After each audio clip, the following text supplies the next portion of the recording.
जो लोग कहते हैं कि आतंक का धर्म नहीं होता, मैं उनसे पूछना चाहता हूं, जितने आतंकी पकड़ाते मुस्लिम धर्म के ही क्यों पकड़ाते? गांधी जी को किसने मारा था? इंदिरा जी को किसने मारा? राजीव गांधी जी को किसने मारा? मुझे बताइए, वो कौन थे? इनका मकसद भी धर्म से जुड़ा होता। पहलगांव की घटना वही था और यहां की घटना और आगे की घटना यही है। इसे अब हल्के से समाज को भी नहीं लेना चाहिए। आज भी गांधी जी के फोटो को कौन सी सबसे बड़ी जो टेररिस्ट है गोली मारती है, जो पार्लियामेंट में पहुंची?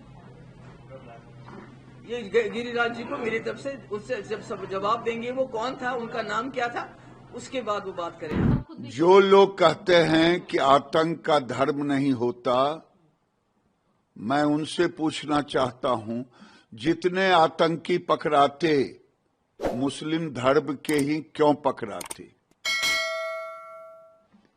और इनका मकसद भी धर्म से जुड़ा होता।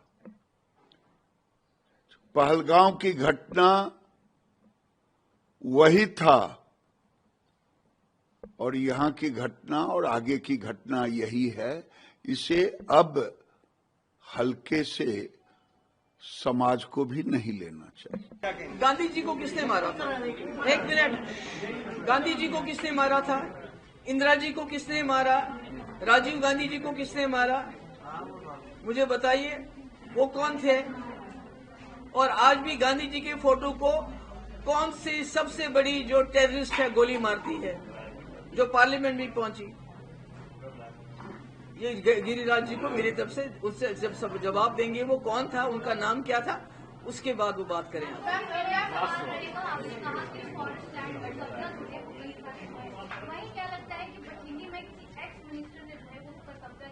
देखिए, मैंने उमर साहब ने जब हमने वो बिल लाया, हमने कहा जो गरीब लोग हैं जिनके पास रहने की जगह नहीं है, 20-30 साल से कहीं उन्होंने 2 कमरा बनाया है, उनको मालिकाना हुकूक दे दीजिए जो यहाँ के स्टेट सब्जेक्ट हैं। तो उमर साहब ने कहा मैं लैंड ग्रैबर्स यानी जमीन चोरों को जमीन नहीं दूंगा। मगर जमीन चोरी की सबसे बड़ी मिसाल आपको बटंडी में मिलेगी, जिसमें इनके भी उस लिस्ट में इनका भी नाम है। फारूक साहब ने जब मकान बनाया था उसका भी नाम है। आप देखिए गुप्का रोड, जब इंदिरा शेख अकॉर्ड हुआ तो लगता था लोगों को पता नहीं अब कितने बड़े बड़े काम होंगे। जो सबसे बड़ा काम उस वक्त के चीफ मिनिस्टर ने किया, गुप्का रोड कश्मीर की सबसे बढ़िया जमीन मानी जाती है। उसको, उसमें कस्टोडियन लैंड था, गवर्नमेंट लैंड था, मेरे ख्याल में 1 रुपए 1 कनाल लीज कर दिया अपनी फैमिली को। और अगर उस वक्त वो 4 कनाल या 5 कनाल थी, इस वक्त वो लैंड 100 कनाल उनके पास है।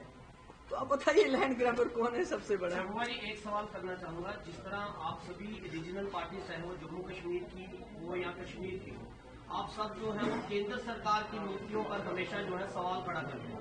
आज तो मैंने सारे सवाल उमर अब्दुल्ला की सरकार पे किए। मैं एक सवाल मैम आपसे करना ये जरूर चाहूंगा कि अगर कल को जिस तरह कहते हैं कि सियासत में कोई भी फॉरएवर कोई दुश्मन नहीं होता, कोई दोस्त नहीं होता, जिस तरह आज उमर अब्दुल्ला पर या नेशनल कॉन्फ्रेंस पर यह सवाल उठाया जा रहा है कि बीजेपी के साथ अलायंस जो है की जाती है, अलायंस आपका भी था, लेकिन जब भी जम्मू कश्मीर में सरकार बनती है वो कश्मीर और जम्मू कश्मीर दोनों को देखकर जो है चुनाव में जो जीतता है उसकी सरकार बनती है।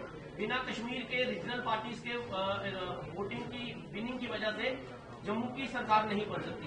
तो केंद्र की जो नीति है, क्या इन फ्यूचर कभी आपको अगर दोबारा मौका मिलता है पीडीपी को केंद्र के साथ सरकार अगर मिलकर जो है बनाने का बीजेपी के साथ, क्या आप उसका साथ दोबारा चाहेंगे कि बीजेपी? ये क्या सवाल हो गया? इतना आपने वो बांधी।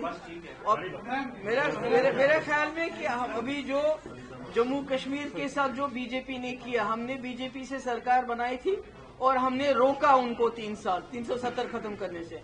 हमने 12,000 नौजवानों के एफआईआर वापस किए, हमने सीज फायर कराए, हमने 2 मिनिस्टर ड्रॉप किए। यानी मैंने अपना एजेंडा चलाया, पीडीपी का एजेंडा चलाया। सारे बीजेपी के बड़े बड़े मिनिस्टर, अरुण जेटली जी को लेके राजनाथ सिंह को और मिनिस्टर हुर्रियत के दरवाजे पे गए कि हमसे बात करो। ये हमारी उस वक्त की अलायंस थी। जो उसको कुछ नहीं आपको थी। लगता है तो आपको लगता है ये पूर्ण राज्य का दर्जा जो आप लोग जो बात कहते हैं पूर्ण राज्य का दर्जा चाहिए, बिना बीजेपी सत्ता में आए हुए आप लोगों को पूर्ण राज्य का दर्जा दे पाएगी? मैं पूर्ण दर्जे की राजधानी की बात ही मैं कह रही हूँ कि जम्मू कश्मीर की समस्या का समाधान ढूंढो। जम्मू कश्मीर को आपने पिंजरे में बंद करा है, इसको हर तरफ से खोलो, छत्तीसगढ़ का रास्ता खोलो, करगिल अस्करदू खोलो, जम्मू कश्मीर को गेटवे ऑफ सेंट्रल एशिया और साउथ एशिया बनाओ, फिर कश्मीर जाओ, फिर यहाँ करगिल से, फिर ले से, ताकि जम्मू कश्मीर सांस ले सके, खुल के जी सके।